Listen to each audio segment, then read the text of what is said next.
what I liked about these zip lines, there were 16 of them, but they had them 16 like kind of sectioned off into 4 apiece. So even though we had a really big group in front of us, it was about 8 in the family.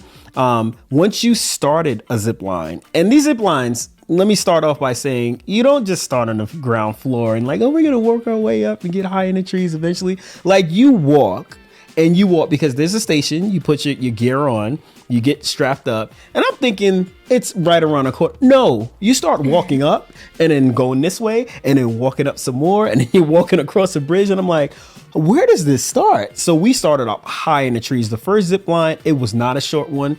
It was a long one across like a ravine where you can kind of see the ATVs and everything going on the bottom.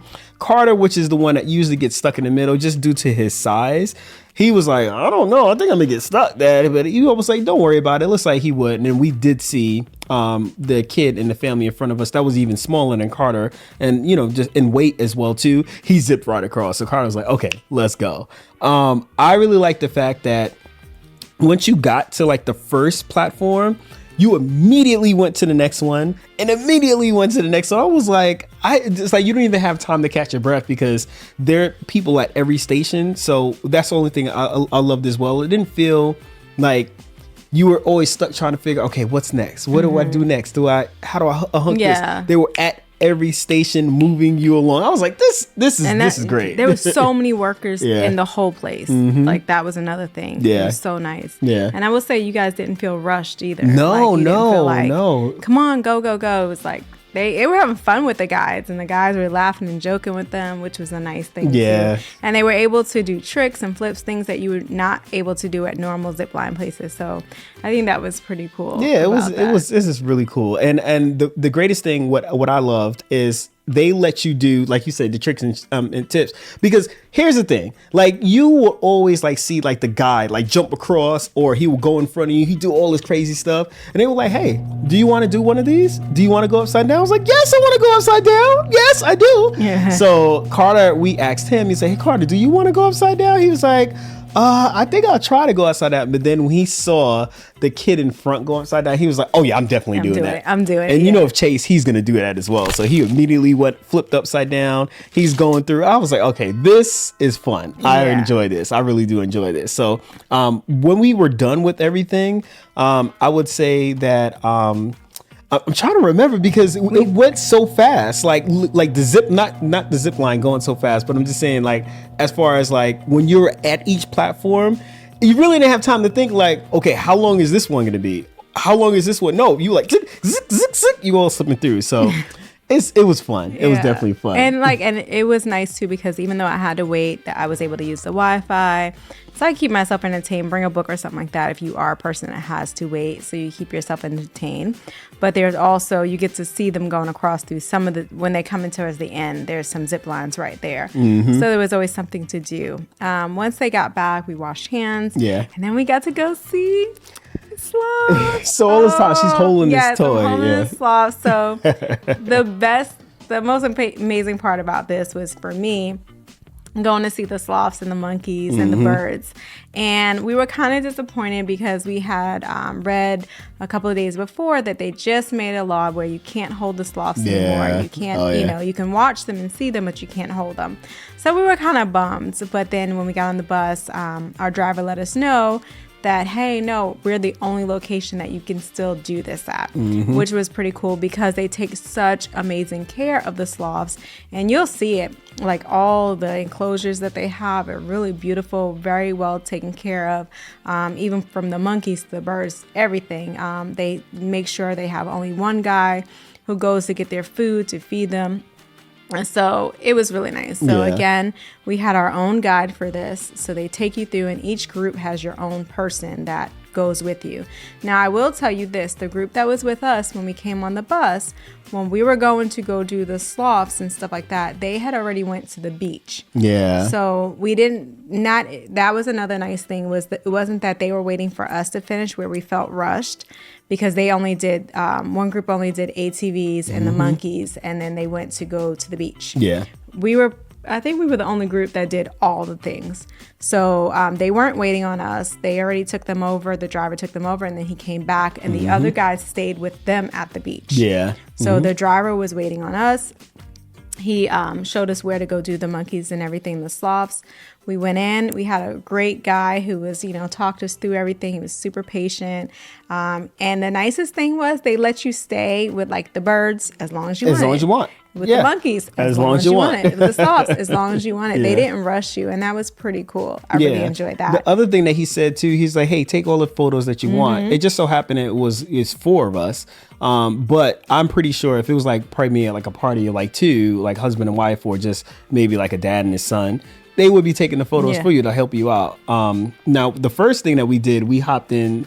They're not parakeets. They're macaws. Yes, they're macaws. They were so cool. And he's like, I was scared. Yeah. Well, the greatest thing about it, yes, Carter was scared as well. But like we mentioned from before, just going right back to like how the email was, they explain everything before you get there. It kind of like seemed like, hey, these are the instructions. You know how you get an instruction manual? It's like kind of like they read the instruction manual before you went in. So before we enter the cage, he explained, when you go in, the bird, I'm going to say that it's going to land on your head.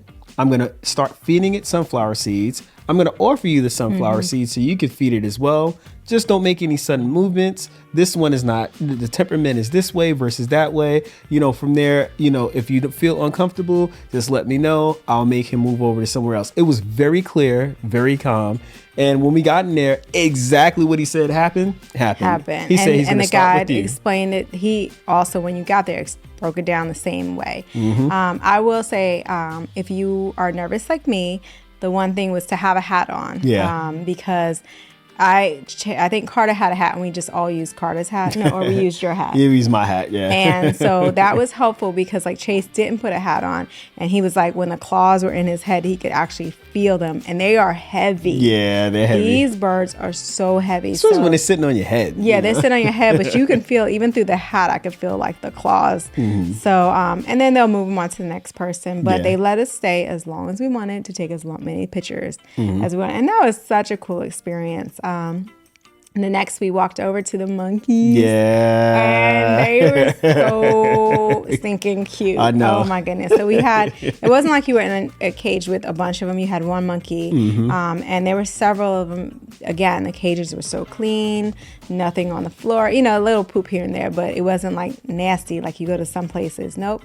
And he explained what was going to happen. Just don't yell and scream, make sudden movements. And it was great. He kept jumping. He was like, and then the guide was like, okay, are you guys ready to move on, or you want to do some more? Yeah, he's like, did you get all the photos that you want? Did you get some videos too? Yeah, he was super sweet. I think that was the cool thing. And the monkey, again, was just like, hey, sunflower seed, let's go. Yeah, he was like, he would go out from one person to the next person. Yeah. Again, if you're anything like me and you're kind of nervous about things, I also wore a jacket so I didn't like feel it, because I was kind of nervous. So I had a jacket on, so I was like, ooh.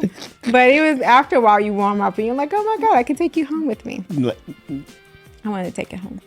Anywho, next we went over to the sloths. The sloths. I think this is everybody's favorite thing to do, because never in a million years would you think that you're going to be able to hold a sloth, And if you watch the movie Zootopia, that's exactly what they look like. As slow as they move.